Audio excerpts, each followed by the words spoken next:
بسم اللہ الرحمن الرحیم۔ ایک صحابیہ رضی اللہ عنہا کی شادی ہوئی۔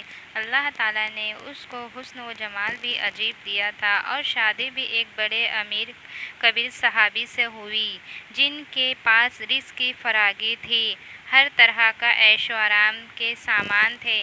میاں بیوی میں خوب محبت تھی اور اچھی طرح وقت گزر رہا تھا۔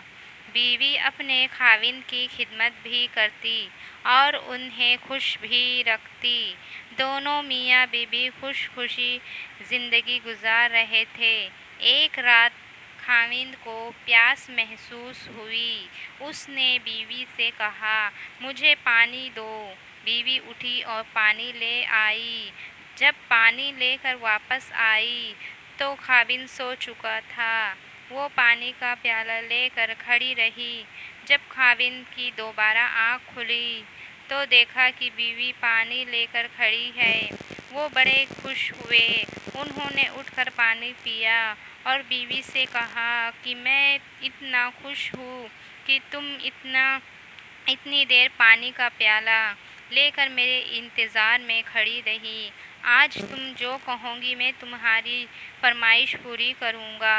جب خاوند نے یہ کہا تو بیوی کہنے لگی، کیا آپ اپنی بات میں پکے ہیں کہ میں جو کہوں گی آپ پورا کرو گے؟ کہنے لگے، ہاں پورا کریں گے، دکھاؤں گا۔ کہنے لگی، اچھا پھر آپ مجھے طلاق دے کر فارغ کر دیجئے۔ اب جب طلاق کی بات ہوئی تو یہ صحابی بہت پریشان ہوئے کہ اتنی خوبصورت عورت، سیرت اتنی وفادار اور خدمت گار بیوی کہہ رہی ہے کہ آپ مجھے طلاق دیجئے۔ پوچھنے لگے، بی بی کیا تجھے مجھ سے کوئی تکلیف پہنچی ہے؟ کہنے لگی، بالکل نہیں۔ بی بی کیا میں نے آپ کی بے قدری کی؟ ہرگز نہیں۔ کسی امید کو توڑا ہے؟ کوئی بات آپ کی پوری نہیں کی ہو تو نہیں، ایسی بھی کوئی بات نہیں۔ بی بی کیا آپ مجھ سے خفا ہے؟ کہنے لگی، ہرگز نہیں۔ تو پھر مجھ سے طلاق کیوں چاہتی ہو؟ کیا تم مجھے پسند نہیں کرتی ہو؟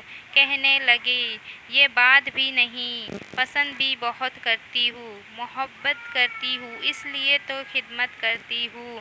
آپ نے کہا تھا کہ میں آپ کی بات کو پورا کروں گا، لہٰذا آپ مجھے طلاق دے کر فارغ کر دیجئے۔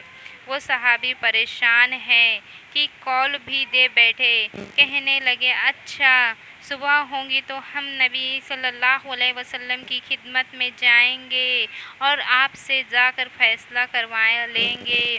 وہ کہنے لگے، بہت اچھا۔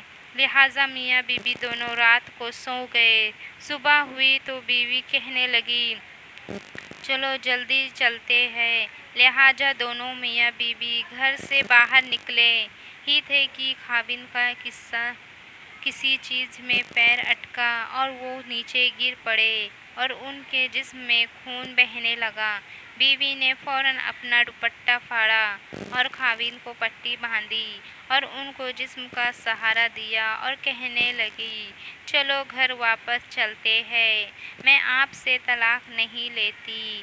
وہ حیران ہوئے کہ جب تم نے طلاق کا مطالبہ کیا تو نہ مجھے اس وقت سمجھ میں آیا اور اب کہتی ہو کہ طلاق نہیں چاہیے تو نہ اب مجھے سمجھ میں آ سکا۔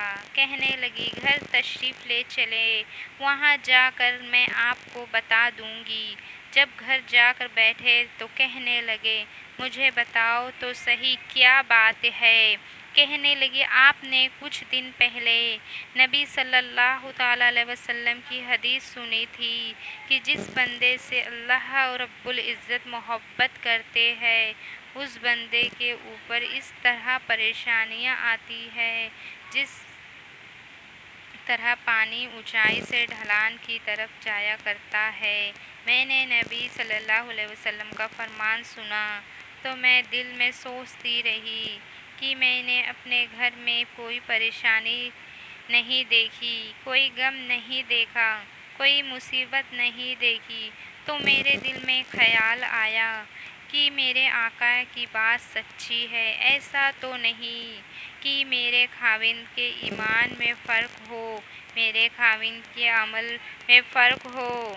میرے خاوند سے اگر پروردگار کو محبت نہیں تو میں اس بندے کی کیا خدمت کروں گی؟ اس لیے جب آپ نے کہا کہ میں تمہاری بات پوری کروں گا تو میں نے کہا کہ میں اس بندے سے طلاق چاہتی ہوں جس سے میرے پروردگار محبت نہیں کرتے۔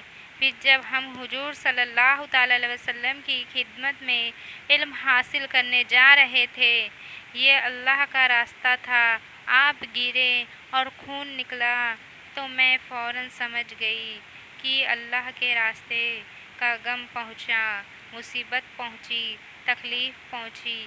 یقیناً اللہ تعالیٰ کو آپ سے پیار ہے۔ اگر اللہ تعالیٰ نے آپ کو اپنی ناراضگی کی وجہ سے خوشیاں نہیں دی ہوئی، بلکہ اللہ تعالیٰ کو آپ سے محبت ہے، اب مجھے طلاق لینے کی کوئی ضرورت نہیں، اس لیے میں ساری زندگی آپ کی خدمت بن کر آپ کی خدمت کیا کروں گی۔